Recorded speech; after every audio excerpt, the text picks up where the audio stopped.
And without further ado, it is my great pleasure to welcome Dr. Caroline McCaffrey-Howarth.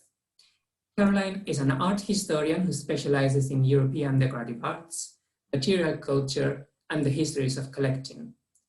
After gaining her AHRC-funded PhD in art history in July 2019, Caroline has lectured widely for various universities, including the University of Leeds, the Royal College of Arts, and the University of Buckingham, where she ran their French Decorative Arts Masters. She is now the 17th and 18th century curator of ceramics and glass at the V&A Museum, and lecturer in the History of Design Masters with the V&A Museum and the Royal College of Arts. So it's welcome, Caroline, and over to you. Thank you very much, Felix, and thank you so much to the FPS for having me speak. It is a really strange sensation to be on the other side of this, I have to admit. This talk today really emerges from my PhD, which I received just over a year ago, and which examined the histories of collecting Sèvres porcelain in the 19th century. And I'm now just starting to turn back to that research and think about turning it into a publication. So in many ways, this is still very much a work in progress. And I would really welcome your thoughts. This research owes a great deal to the work of Dame Rosalind Saville, who rediscovered Lonsdale in her fascinating article for the French Porcelain Society journal in 2007. And Ros, in fact, was the one that told me about the incredible wealth of archival information in Carlisle in relation to Lonsdale, which is where I discovered some previously unknown letters between Broadwood and Lonsdale, which I'm going to show you today. If everything goes. Is that going ahead? Brilliant. Great. Arguably, at the height of SÈVRES-MANIA, on Friday, the 27th of November, 1835, Henry Broadwood wrote from London to the second Earl of Lonsdale in Paris, saying that I will look round the town for what you want in the Sèvres way, and you may depend upon my not getting any but the very best. It appears that Lonsdale had his eye set on a particular piece or set of Sèvres, and he had turned to Broadwood to help him secure his desired acquisition. On the one hand, this exchange could suggest a fairly typical interaction amongst elite sociability, particularly for friends who shared the same collecting interests. Yet, new archival evidence somewhat complicates this, as a handful of previously unknown letters between Lonsdale and Broadwood, as well as receipts, reveal that at times Lonsdale did refer to Broadwood as his agent, and he paid him for such services. On one occasion in particular, Broadwood was listed in the receipts of agents as being owed £8,000 300 for that year. So quite a substantial amount of money. According to surviving bills and a thorough transcription of his diaries, it appears that Lord Lowther, later the second Earl of Lonsdale, had started to properly dedicate himself to the collecting of old Sèvres porcelain from September 1835 onwards. By that time, Lonsdale was already in his late 40s. In the next 7 years, he would spend over £10,000 in England and almost 17,000 francs in France on Sèvres porcelain. So we're talking a serious amount of money for the 1830s. And as Ross Saville has noted, by an 1844 probate inventory taken after his father's death, his Sèvres collection totaled an astonishing 2,192 pieces. And here you can see how he's categorized them. I particularly love that he has 1,295 plates, really quite extraordinary. Collecting at first by himself, soon buying Sèvres became a persistent daily obsession, even up until his dying day, often involving a long, lengthy decision-making process, which he recorded dutifully in his extensive diary entries. By 1842, the diarist Thomas Ricks visited Lonsdale's London residence with the fourth Marquess of Hertford and exclaimed that he saw a profusion of fine old Sèvres china, among which the splendid service given by Louis XV to the Empress Catherine, And here, of course, I'm showing you one of these amazing pieces of Bleu Celeste sur glace, now at the Wallace collection, with these wonderful decorations of icicles around the rim and a frozen fountain on the handle. And this, of course, was part of a much larger service ordered in 1776, dispatched in 1779, for Catherine II of Russia, with almost 800 items ordered for 60 dinner settings. It was incredibly expensive and sort of seen as one of the highlights of neoclassicism at the time. And part of it was taken after a fire from the Winter Palace in 1837, and Lonsdale ended up buying it in installments from Storr and Mortimer in the early 1840s in London.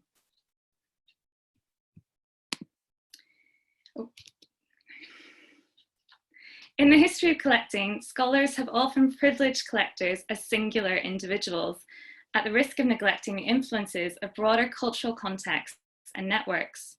The significant role played by dealers and agents in relation to collectors of decorative arts has been recognised more recently by scholars such as Sir Geoffrey de Bellaigue, but also more recently by Diana Davis and people like Mark Westgarth. Using the SÈVRES-MANIA of the second Earl of Lonsdale as our focus, I suggest that collecting, whilst often a personal and individual activity, can also have collective and social elements.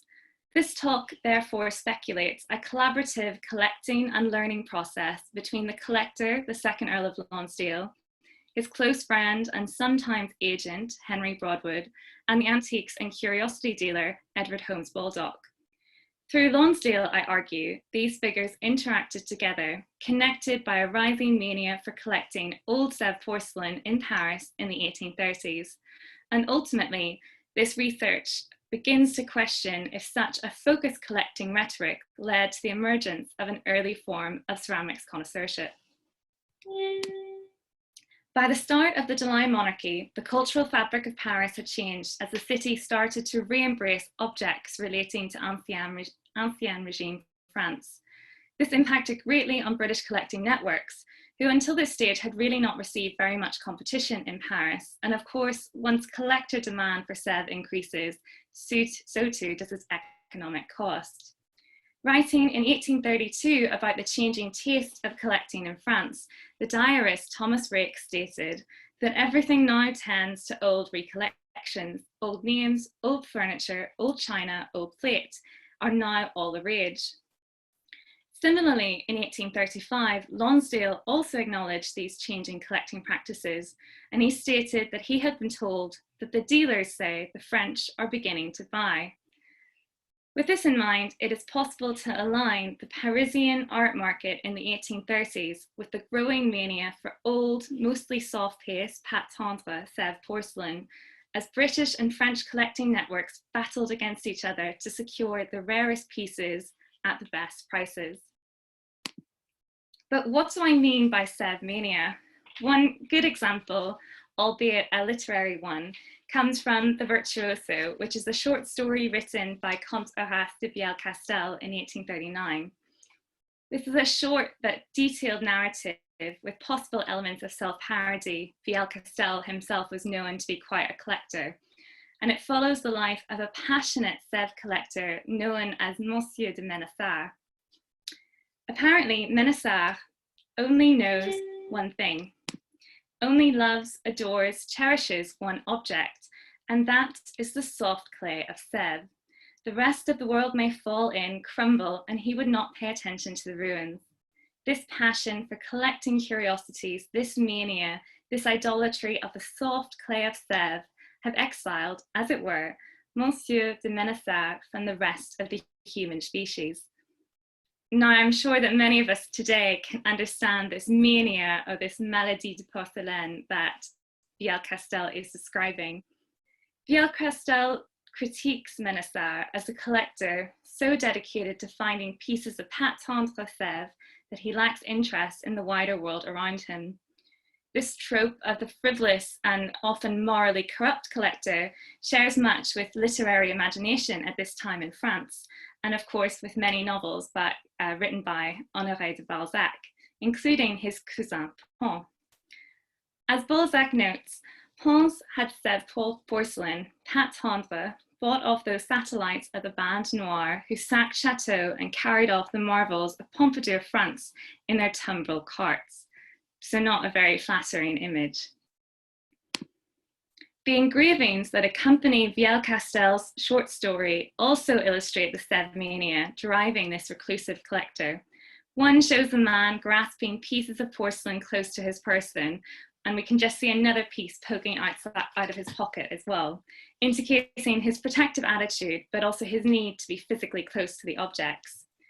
Upon first glance, such images suggest a caricature to be laughed at. Yet I would like to argue that these illustrations can also help us to reconfigure the idea of the frivolous, all-consuming collector alone with his objects, and instead reposition them as a connoisseur engaged in a more intellectual practice. Here, of course, we can see him using a magnifying glass to inspect marks and quality. He's looking underneath a plate, he's holding a vase up to the light, perhaps to check the translucency of the paste, and overall engaging in a more strategic or connoisseurial investigation. What remains certain, however, is that this Sèvres collector obsessed with pâte tendre pieces is depicted as a lone individual.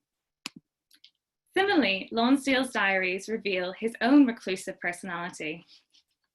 Notably, Lonsdale appeared in several works of contemporary fiction. For example, in 1847 in Tancred, which was written by Benjamin Disraeli, the character Lord Eskdale is supposedly based on Lonsdale, and it was noted that he never goes anywhere, at least I have heard so. Yet, despite this, were collectors ever truly operating alone? Perhaps the time has come to place them and their China mania within a much wider context. Despite being a fairly reclusive character, Lonsdale's archive reveals that collecting gave him social, emotional, and intellectual fulfillment as he interacted with dealers, agents, and fellow collectors. He also had a string of women on the side, and he constantly laments the loneliness of the evening when it was spent alone. We know that he fathered at least one illegitimate child, possibly a few more, but one who really took ownership of, which was she was called Fanny Lauder, and he had her with a dancer at the Paris Opera, and she spent most of her life in Paris and then moved to London to be with her father in the 1830s. In London, on the 19th of May, 1840, Lonsdale's daughter Fanny married his lifelong friend and fellow art collector Henry Broadwood. And here we can see him in a print by Andrew Geddes. Broadwood, of course, was one of the younger sons of the owners of the Broadwood piano firm, and he was described by his contemporaries as being a man of large fortune. He was one of the original founders of the Garrett Club, and he was also a brewer. He owned a huge brewing company with the Godding brothers, another family full of French art collectors.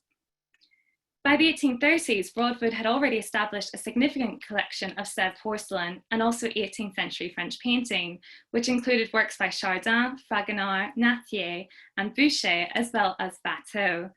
We know that this is definitely one of the paintings by Watteau in his collection, although it is now thought to be a copy after Watteau, known as the Rural Marriage. Due to financial difficulties, Broadwood held several sales in the early 1830s and again in the later 1830s, with Lonsdale purchasing the majority of his collection. In particular, on the 8th of June 1836, Broadwood included 30 lots of Sèvres porcelain in a Christie's auction, and Lonsdale purchased at least 17 of these lots, which had previously belonged to his friend. The following year, Broadwood also sold his residence, number 15 Carlton House Terrace, with most of its contents to Lonsdale, including this rather fabulous portrait of Madame du Pompadour by François Boucher from 1756.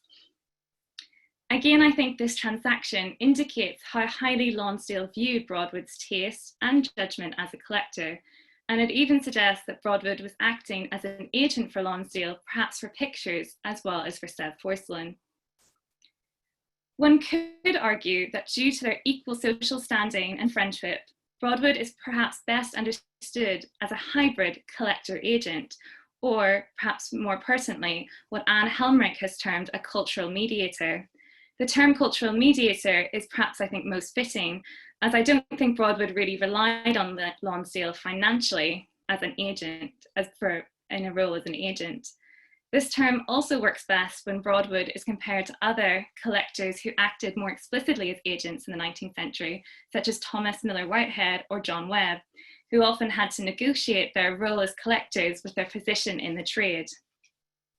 Whatever the case, as we will see, I think that Broadwood's activities surpass the traditional role of a collector simply providing a fellow collector and friend with advice. From a young age, Lonsdale frequently engaged in an intellectual rhetoric of French history, politics, and culture. He often directed his interest towards the French royal family, and once he composed a list of the mistresses of Louis XIV and Louis XV, which I think took quite a while, but he was confused between which one had the affair with Madame Montespan. In particular, he loved everything to do with Madame du Barry, the final mistress of Louis XV. And it was whilst visiting Paris that Lonsdale really seems to have decided to dedicate himself to the collecting of old Sèvres porcelain in September 1835, when he met with the dealer in curiosité, Bertin, who mentioned a beautiful service of Sèvres, a beautiful service of China. Lonsdale is most likely referring to Bertin's fils, Antoine Jacques Philippe, who was the son of the dealer Jacques Philippe Bertin Père. By 1835, Bertin Père was almost fully retired, although he is still listed in the Almanach du Commerce de Paris in 1835 as being based at number 14, Rue de Saint-Père. But his son had really taken over the reins and had been based at number 1 Quai Voltaire since 1824, acting as a marchand de curiosité, objet d'art, etc. for several key collectors, including Lonsdale, but also people like the Duc d'Orléans. On the 8th of October 1835, Lonsdale found 2 other pieces of Sèvres at Gliese, another marchand de curiosité, who is based at number 8 Rue Neuve de Luxembourg. As the weeks continued, Lonsdale viewed a French porcelain collection in an old gentleman's house in Bordeaux, and he kept coming back to Gliese and to Bertin, to their stores, almost just to see if there was anything else new in. On the 17th of October in Paris, he purchased 24 pieces of Bleu Céleste Sèvres porcelain, this time down the road from Gliese at Max's at 21 Rue Neuve de Luxembourg. So I think that just really shows you geographically as well how closely interlinked and interrelated these dealers were. And here's the bill here, that his first bill from Max from the 17th of October. This purchase included 12 Bleu Céleste plates and baskets of flowers and 2 small turquoise ice cream cups. And he also bought a cabaret consisting of 9 pieces from Max for 300 francs. And Ross Saville has deduced that it is this one now at the V&A. In fact, this is one of 4 déjeuners bought by Christian IV, Duke of Zweibrücken, who was known as the Duc de Dupont in France. And it's a really, really lovely rose ground cabaret set, I think. Word soon started to spread that Lonsdale was actively seeking out old Sèvres to collect. And on Thursday, the 5th of November, 1835, he was instructed by another dealer called Sevres-Joseph that the French dealer, another French dealer, Madame Jamard, had made some good purchases near town in Paris. This prompted Lonsdale to pay Madame Jamard a visit the next day, and he wrote in his diary that day, "I looked over some old china shops, articles not good, prices high, Madame Jamard best." Now, Jamard was the widow of the marchand de curiosité et d'anciens porcelains de Sèvres, Louis Jamard, who was based at number 28 of the Rue Louis-le-Grand in Paris. And Madame Jamard had continued the business since her husband's death in 1829, and she was heavily involved in it beforehand as well. And I'm just showing you here the letterhead at the top of one of the bills that remains in Lonsdale's archive, because I just think it's absolutely fantastic and really shows you the different curiosité that must have been bursting out of her shop. The next day, Lonsdale was on the hunt yet again, although he claimed proudly in his diary that night, "I visited some china shops, but as yet I have not been extravagant." He kept returning to Jamar's though, and to other shops, but he lamented, "They are too dear to even make an offer." However, on the 21st of November, when Lonsdale returned to Madame Jamar's shop one more time, he learnt that his hesitation had cost him. He writes, "I went to Madame Jamar to get my china. I regretted, though, I did not get her cups. Van Demidoff bought it over my head." Lonsdale here is referring to Anatole Demidoff, also known as the Prince du San Donato, who was a member of the wealthy Russian family. And I think the sense of rivalry here and at other points in the diary is really palpable, in his diaries, is really palpable.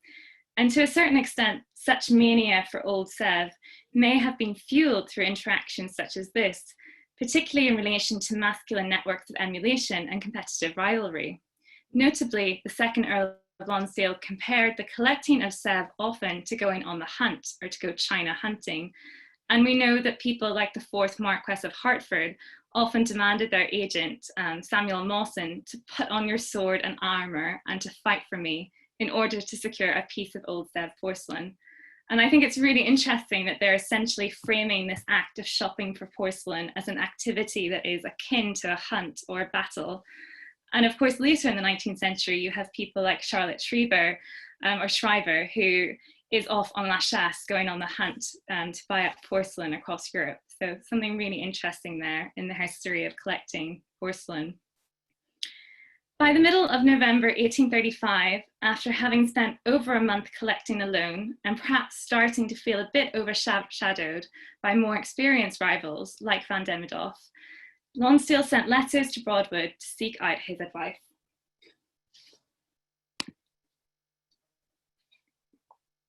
The earliest letter, which survives from Broadwood to Lonsdale, is dated from the 20th of November 1835.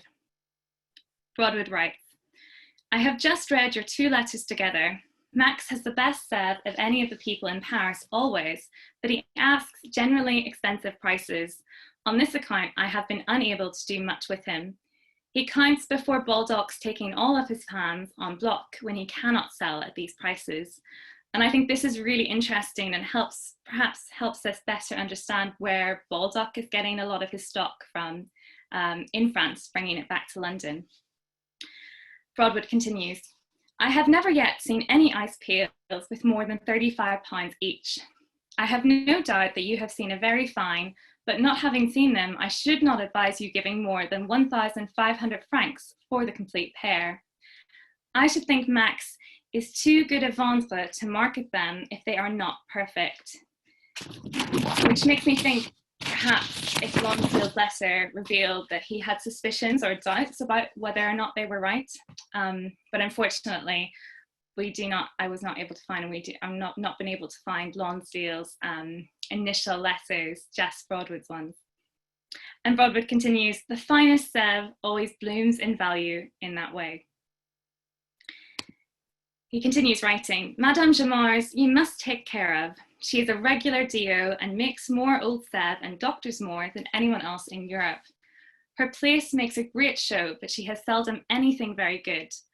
I think I recall the plates that they are good, but 80 francs. Why, the very finest bleu I think would hardly bring the money in London. The very outside of what they can be worth is 50 or 55 francs. She had some fine knife handles like those you had, but of Jarman, for paper knives some time ago." This previously unknown correspondence between Lonsdale and Broadwood reveals a collective dialogue, as Broadwood offers advice in an amicable and often authoritative way, as a friend and fellow collector with shared social status. There are a couple of interesting things. So the knife handles that he mentions towards the end of the letter, Lonsdale had just bought these quite recently at the beginning of September 1835 from John Jarman, who was a dealer in London, at this point based at number 130 New Bond Street. And you can see this purchase in this bill. And in terms of the ice pails that Lonsdale mentions, by that point, Lonsdale had already made several purchases from Max, but no ice pails were recorded in the bills that exist. So it's interesting. However, Lonsdale does mention that at the back of his diary, he mentions these ice pails, that essentially that I think that he is interested in them. And he refers to a Royal Association and describes 3 beautiful ice pails with the initials of Prince Louis de Rohan. Revealed here, I think, is the collaborative acquisition process undertaken by Lonsdale, as it is clear from Broadwood's letters that he felt that these ice pails were too expensive and Max was asking too much money for them. And in the end, Lonsdale does buy Le Celeste ice pails, presumably at a cheaper price, but from someone else, and he doesn't buy these ones. And this is just me really suggesting that the Rohan ice pails could have possibly been something like this ice bucket, which is now at the Nelson Atkins Museum, which does have monogram of the de Rohan family in gold on each side and below the bowl handles, and was actually bought by Anatole and Demidov, who we know was buying in Paris at this point. Even when Lonsdale was out shopping in Paris, Broadwood was always on the lookout for him, attempting to acquire whatever Lonsdale so desired in the Sèvres way. In spring 1836, for example, another letter from Broadwood advised Lonsdale. My dear Lord L, Jarman has 14 very beautiful dinner plates, best work of Sèvres, which would match the coffee cups and your load of Berry. He has also about as many more as good, but not quite the same patterns. They have all flowers and birds. He has also a good sucrier, as well as 2 of the most beautiful tureens I ever saw. He asks too much for them. I think about £100, but they will not be sold before you return. And then you will, I have no doubt, be able to make a bargain with him. You will like them. I like that he's definitely affirming that he knows exactly what Lonsdale is looking for. The plates he asks £3.10 each for, and would take a little less, I have no doubt. You will do better here than in Paris with such things, and the amateurs are not half so eager to buy. They will all keep until your return. I think Broadwood's function as a cultural mediator is quite evident here, as he has involved himself directly in the process of sourcing and acquiring suitable pieces for Lonsdale. Indeed, we could speculate that Lonsdale was paying Broadwood as an agent for excursions such as these. Once Lonsdale's bills are consulted, it becomes obvious that Broadwood's well-orchestrated arrangement succeeded, as on the 4th of July 1836, Lonsdale bought from Jarman 2 Sèvres tureens, covers and stands, figures with grand medallions for £84, so he did manage to get them under 100. And he also bought 13 dinner plates for £50.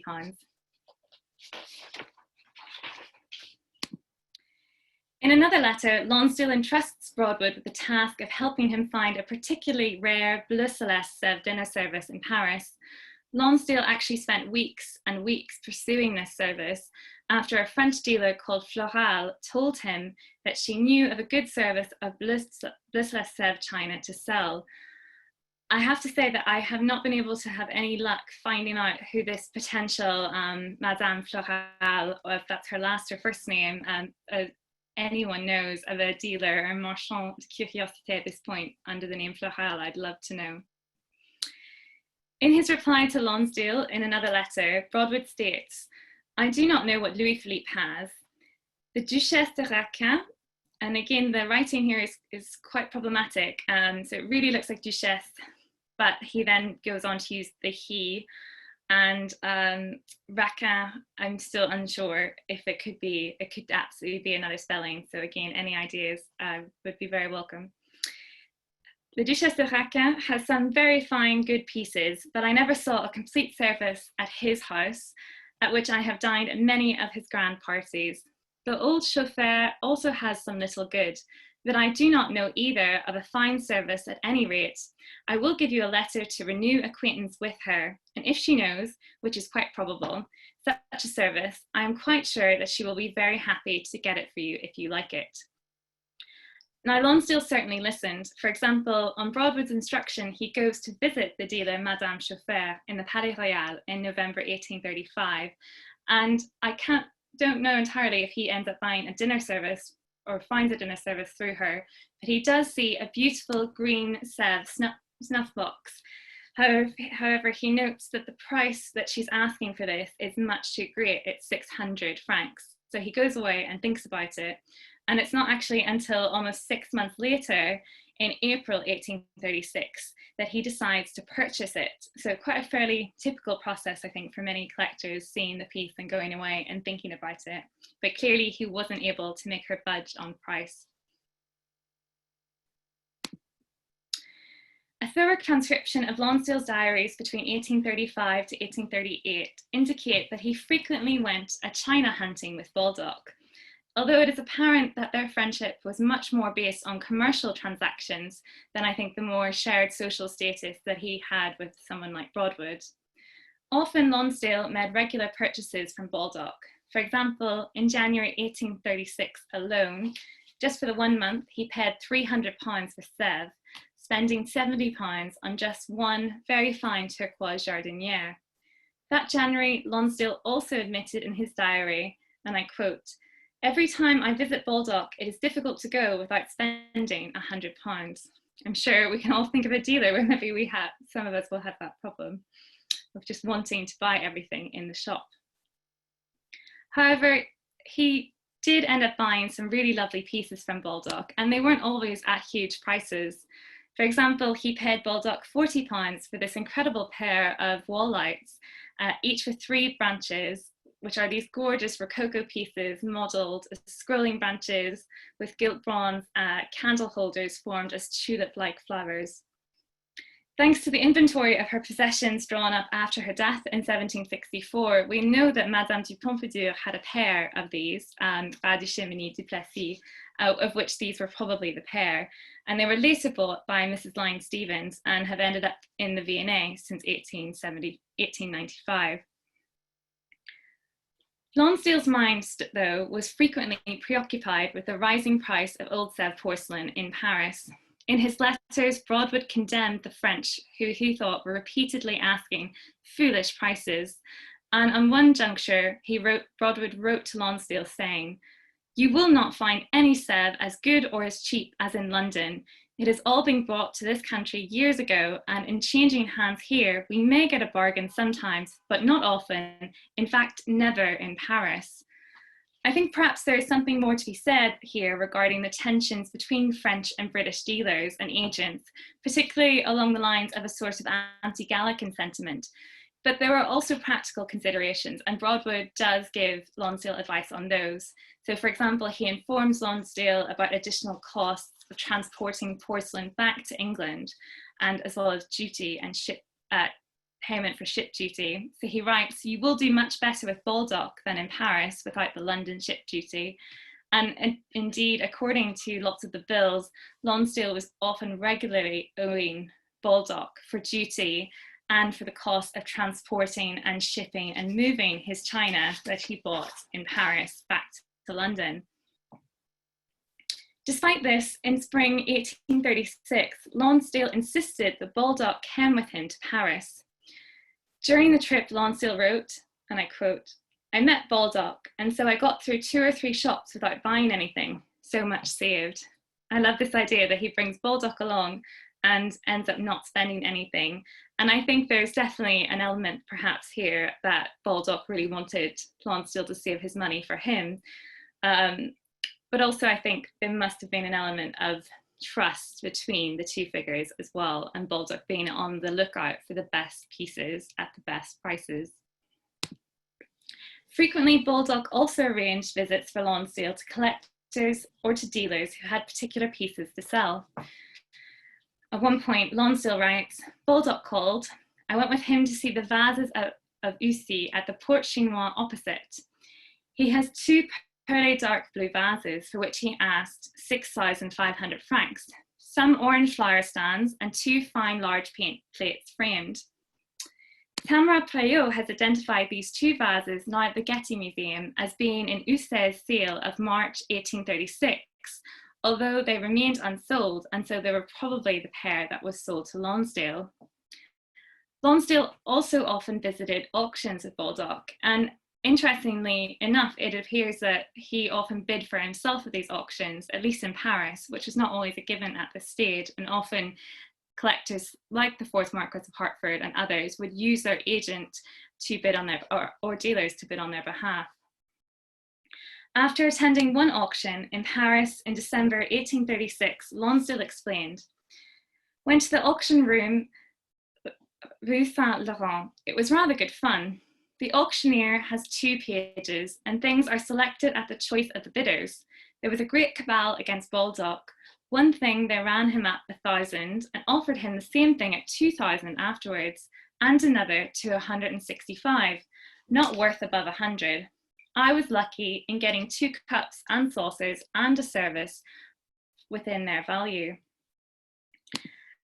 I love this idea that he says that the auction was good fun, and I couldn't resist putting this in. If it had been anything quite like this, a sort of imagined picture sale from the 1860s, I think it would have absolutely been quite a frenzied experience. But here, really, Lonsdale appears to be describing a variation of what was at this point termed in France la graffinade, which was a French phrase used from about the 1780s to describe an auction ring.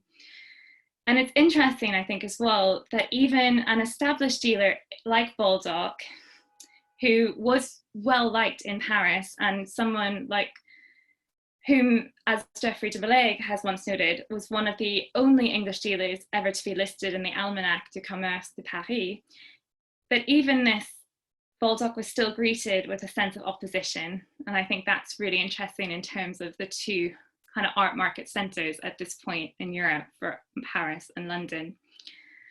But moreover, I find Lonsdale's comment that he got his pieces within their value to be really interesting. And I think this very much begs the question, how did he make such a value judgment?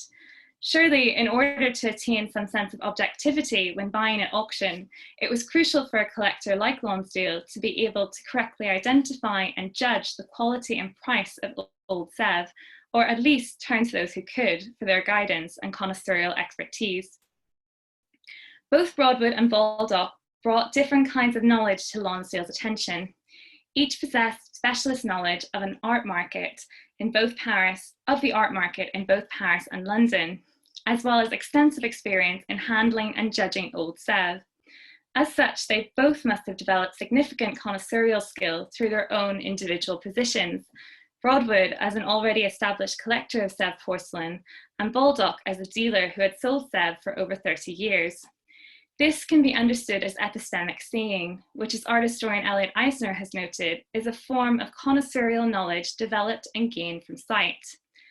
Collectors and dealers, of course, were also at an advantage as they could engage in tactile and haptic connoisseurship by actually getting up close and personal with the objects, whether this was in a domestic sphere or in the auction house or a dealer's shop. Although art historians have spent decades trying to better understand what it means to be a connoisseur of paintings or sculpture, much less attention has been paid to the role and formation of ceramics connoisseurship, and this is something that is really at the core of my wider research project. One of the main motivations behind paintings connoisseurship, of course, was to decipher between the original and the fake or forgery, and in mid-19th century France and England, this is really the exact same for ceramics collectors. So Lonsdale really developed good relationships with various dealers, often seeking out their knowledge in order to supplement his own learning process. He once asked the dealer Max for more information on Sèvres and wrote down that Max says they cannot discover the clay that they made the Sèvres with there. It was a secret of the monks. It was abolished from causing the deaths of so many people. And here I think Max is perhaps poking fun somewhat at Lonsdale and the idea that it was a secret of the monks. I don't know where that's come from. But perhaps the causing the death of so many people is a reference to the death of the Ancien Regime or the royal family with the nationalisation of the factory of Sèvres in 1793. I'm not quite sure. But at another stage, whilst visiting Madame Jamar's shop, Lonsdale also encountered a man who he notes was very communicative on the subject of China, so I wrote some helpful notes made at the end of the book.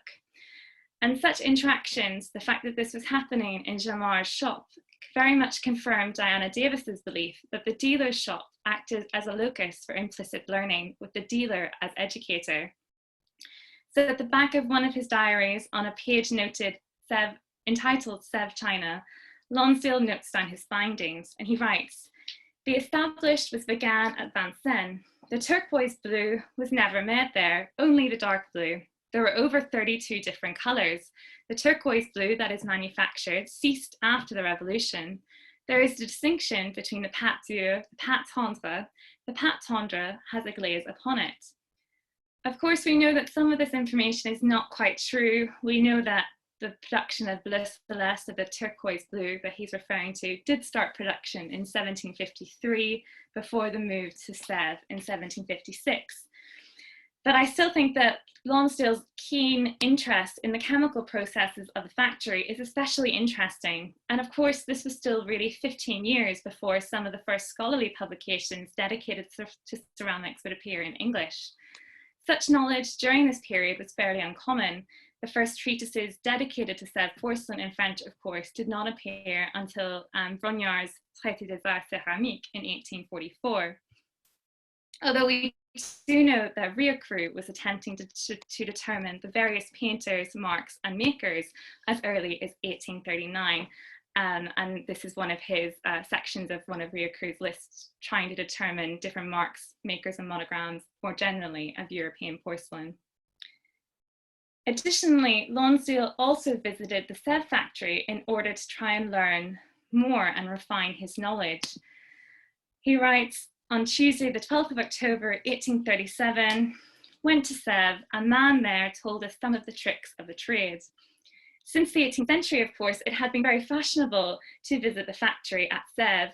Notably, Horace Walpole in his diary writes very much about his visits there. And I couldn't resist including one of my favorite quotes from Walpole, that he goes to Paris, and when he goes, he says, "I go to see French plays and to buy French china." I'm sure we all yearn to be able to do that at the moment. But from 1817 onwards, visitors to the Sèvres factory were greeted with a growing collection of historical ceramics, and exposure to this must have further encouraged Lonsdale's knowledge and development as a connoisseur. For example, the writer Emma Woolard, who visited Sèvres with friends in 1833, explained that we were shown a suite of apartments containing specimens of the porcelain of Sèvres, as it was made at the commencement of the manufactory and at different periods since. Certainly, Lonsdale was determined to equip himself with the necessary knowledge to become a better and more astute judge of Sèvres porcelain. This determination should be viewed within the wider context of counterfeit production in the first half of the 19th century. And in particular, Broadwood in his letters is frequently advising Lonsdale about the authenticity or lack thereof of certain pieces of Sèvres. In particular, in his letters, Broadwood emphasizes the dealers who were guilty of trying to doctor pieces.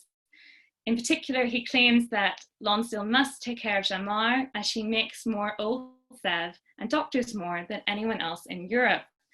And Broadwood's observations were well founded. Between 1816 and 1819, the French dealers Jean-Louis Père, Marc Irlande, and Louis Jamard were all using the same painter Swarin-Fils to redecorate blank Sèvres and to pass them off as originals. And I think it's completely fair to expect that his widow, Jamard's widow, was continuing this tradition. And there are references, Diana Davis has found references to Père advertising this up until the 1820s as well. Similarly, in another letter, Broadwood notes that Berton on the Quai Voltaire has often good things, and he is rich and he will have good prices, but like Madame Jamard, he has more defect than what is really intact. Certainly, Lonsdale's knowledge evolved through his visits to the Sèvres factory and his conversations and interactions with dealers, as well as with Broadwood through writing and through the letters, and Baldock in person in Paris. But it also evolved through his interactions with other contemporary collectors, especially those he considered to be his rival Sèvres china fanciers. So this is a list that he compiled in early 1836. Lonsdale held, and I'm sure some of these names will be very familiar to you, those of you looking at 19th century collecting. Lonsdale held several of these collections in very high regard, including the banker and East India Company director Charles Mills, who of course most of his Sèvres ended up at the Met Museum. Lonsdale notes he had a respectable dessert service. He was also impressed by the 5th Duke of Buccleuch's collection, which included a fine dessert service and several ornamental pieces. So Lonsdale admired many of these collections that he visited, and I think he must have used these opportunities to examine objects in other collections to exercise his connoisseurship and try and refine his knowledge. But he also participated at times in a much more critical judgment. For instance, he called on the Duchess of St. Albans to view her collection, and whilst he approved of her, and I quote, 50 good turquoise blue plates with birds and flowers, he also stated that she has many inferior things and some of the pâte dure as a cream jug. We have been done in the same way. I think it's really interesting here that he sees hard paste and having that in the collection as being done, as being wronged somehow. Lonsdale also exercised his new knowledge as he sought out pieces for his collection. At one stage in Paris, he visits a house to see some Sevres china where a friend is staying, and he notes the greater part was the pâte tendre, but with modern painting and gilding. And of course, we know that that was happening. A lot of soft paste blanks were sold in the market and then redecorated elsewhere. I think these observations reveal Lonsdale's expertise, and they also confirm not only his ability to decipher between soft and hard paste porcelain, but it also reveals that he was trying to tell the difference and in many ways succeeding to tell the difference between original painting or gilding and modern redecoration.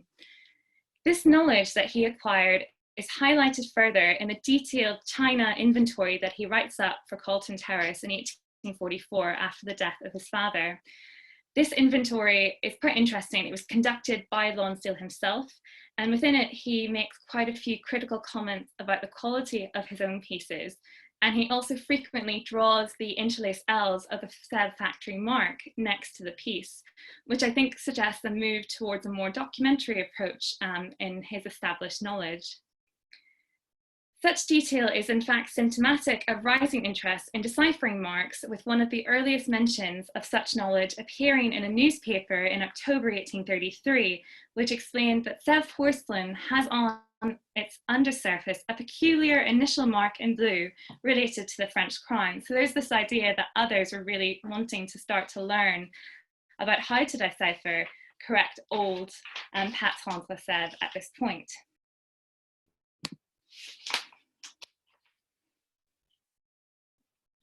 This inventory and also entries in his diaries also demonstrate that he could tell the difference between Vincennes pieces and Sevres. And again, I think this is still quite early days for this. We know, for example, he had some early Vincennes quails and also some Vincennes teapots and other pieces, many of which were sold in 1856 in a sales catalogue, sales auction catalogue, which was hosted by Christie's. And he also had at least 2 arrosoirs, one with blue bouquets of the smaller size compared to this, one of the second size of the Getty, but I couldn't resist putting up this lovely image of the watering can. Clearly, Lonsdale attempted to improve his knowledge of Old Sevres porcelain, yet he did this at a time when there was a lack of written information, and he was often relying on dealers and agents who were happily doctoring pieces and often reselling them as original in an attempt to deceive. However, there is also a certain sense of irony here, as Lonsdale himself paid dealers to improve and doctor pieces. For example, at one point he pays Baldock to doctor 2 Sevres tureens that he's bought by cutting holes in 2 covers for ladles. Also in Paris in 1836, Lonsdale buys 8 old Sevres plates de Madame de Barry from the dealer Broadwood. The bill details his purchase of 8 assiettes vieux Sevres de Madame de Barry, and then it also notes that Broadwood paid a gilder and a painter to add ciphers and letters onto all 8 pieces. Now, we know Lonsdale was particularly interested in the final mistress of Louis XV. He'd read her memoirs, he bought artworks relating to her. At one point, he also thought about considering acquiring a bust of Madame de Barry in Sevres china. I don't think he ever did, but most likely it would have been something like this wonderful porcelain bust from 1772 that's at the Met. But what this interaction with Broadwood, I think, reveals is that Lonsdale was not simply seeking out pieces with a connection to Madame Barry, he was also commissioning Birdley to create the cipher, presumably of the initials DB, perhaps to further the historical association, perhaps for display purposes, or as a means of adding historical value, whether or not it was deemed to be genuine. Scholars, including Ross Saville and Geoffrey de Beleg, have already noted that it is so important that we do not project our own modern ideas of authenticity onto such collectors. And of course, it is good to remember that it is not always the dealers looking to deceive. They were also responding to changing collector taste and instructions. Although there are less bills from later years, Lonsdale certainly continued to collect Sèvres porcelain throughout his life. From 1848 to 1853, he stopped his, which up until this point had been almost daily diary entries. And as such, it's difficult to fully decipher his changing financial circumstances as well as his well-being as he enters into the 1850s. Notably, he writes at one point in 1855 that his nerves were so bad and that his eyesight was starting to deteriorate, and he complains, "My eye is bad, I am avoiding writing." For a collector and determined to continually refine his connoisseurial eye, this must have had huge consequences. And of course, we also know he was a huge bibliophile, so he loved reading. By the mid-1850s, however, his financial situation caused such distress that he was forced to sell off some of his Sèvres porcelain. After months of negotiations, Baldock's son, Edward Holmes Baldock Jr., and the cabinet maker, dealer and collector John Webb agreed upon the list of china to be sold with a total value of £15,000. On Saturday, the 1st of December, 1855, Lonsdale lamented in his diary, "I wished to dress before breakfast as Baldock and Webb were to call. Settled to take the Triennial service, Webb had the £15,000. I drank rather too much wine." In many ways, this situation indicates that Lonsdale's specialised collecting of old Sèvres porcelain, which had been aided in so many ways due to a collaborative process, had come full circle. As the collective, Baldock Jr. and Webb took many of his most impressive pieces off his hands. Certainly, I think it emphasises the ephemeral nature of some Sèvres collections during the 19th century. It is worth noting that part of the pieces that were sold off in 1855 included the wonderful Catherine the Great service, valued at that time at £4,500, some of which was bought by the 4th Marquess of Hertford, but of course other pieces were sold off in smaller lots, so that pieces appear in the Marchioness of Londonderry's auction in 1869, and we now have two plates which were bought for the Museum of Ornamental Art, later becoming the V&A Museum in 1856. Other pieces of Lonsdale's extensive Sèvres collection were sold the following year in 1856, again in 1859, and then again following his death in 1879. And the majority of the collection was sold in a 5-day sale in 1887.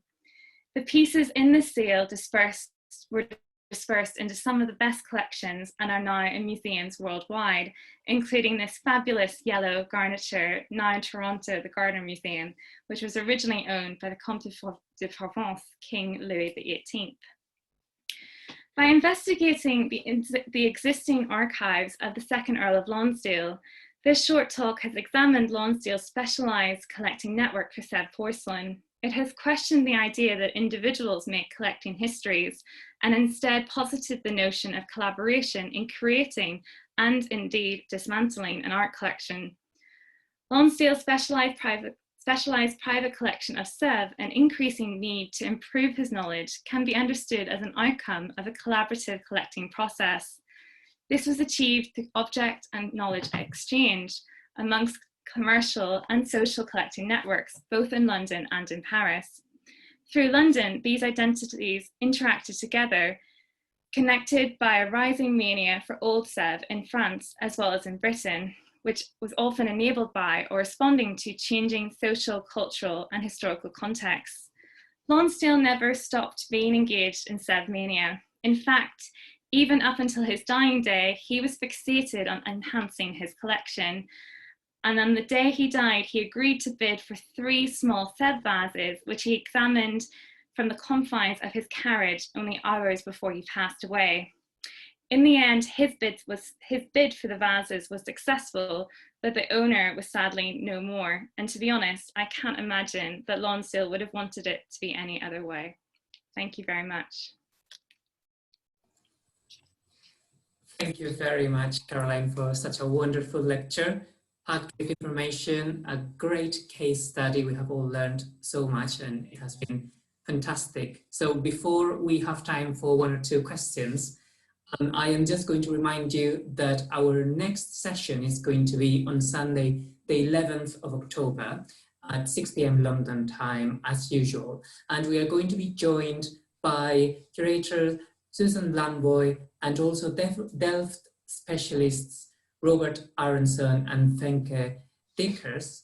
And they are going to be talking about this amazing exhibition at the Kunstmuseum Den Haag titled Royal Blue, William and Mary's Finest Delftware. And we're going to have a video tour of the exhibition and great insight of how it was made and different subjects that came up once the exhibition opened. So we're really looking forward to seeing you all there. And so let's jump into one or two questions in these last few minutes. So we have had a couple of very interesting ones from the collector's perspective, as in Shirley Mueller, for instance, was mentioning that this sort of competition between collectors is still seen in collectors today, and sometimes collectors say to one another, oh, I paid too much, but at least I got it and you didn't, and that might spark some sort of competition between one or the other. And there was a very interesting question as well by Jeffrey Ruda, who was saying, was Lonsdale seriously worried about how much he could afford to spend, or was bargain hunting part of the competitive fun? Oh, thank you very much, Felix. So for Shirley's question, in terms of the collector psychology, there are quite a few examples from later in the 19th century of SÈVRES-MANIA at auction, and actually of physical fights breaking out when the auctioneer says, you know, you've got the piece, and the other collector saying, no, no, no, it was definitely mine. And they ended up having a fist fight and broke one of the two very old Sèvres vases that they were bidding for. So actual evidence, I think, of mania taking over one's psyche in that sense, but absolutely very true. And then I think for Jeffrey, for the question about was it just part of it, bargain hunting? I think in some ways it was. It's really interesting because some evidence from collecting old Sèvres in London at that time is that the prices were actually more, but Lonsdale doesn't really matter, doesn't really say much about that in London, but he's really concerned with the price that the French are charging. And people like Broadwood, I think, fuel this. You know, they say it's foolish prices, and then you've got ship duty on top of, and duty on top of that, and transportation costs. So I think possibly it was part of it, but he does have a real fixation with the cost at that particular time in the 1830s, and especially when other collectors are getting pieces above him and presumably are paying more for that as well. I see, that's really fascinating. And we have a very specific question by Paul Daschelger, who says, did Lonsdale have a particular interest in jewels, Sèvres? And did he collect any of it, and how much? He definitely had a couple of pieces, and I cannot quite remember how many, if he really is listing that in the inventory. But I think certainly in the 1887 auction catalogue, which is for Christie's, there are a couple mentioned. And presumably the Getty vases that I showed had that kind of what he called the perlé effect. Well, thank you so much, Caroline, for such a great lecture. Unfortunately, we don't have much time to continue, but I'm sure that Caroline will be able to reply to some of your questions that get recorded here in the chat, and she will be able to contact you. So again, thank you, Caroline. It has been absolutely wonderful. And thank you all for listening and for your continuous support. We are very grateful from the French Porcelain Society, and we hope to see you very soon on the 11th of October for our next lecture. Have a lovely evening. Goodbye. Thank you, Felix. Thanks. Bye.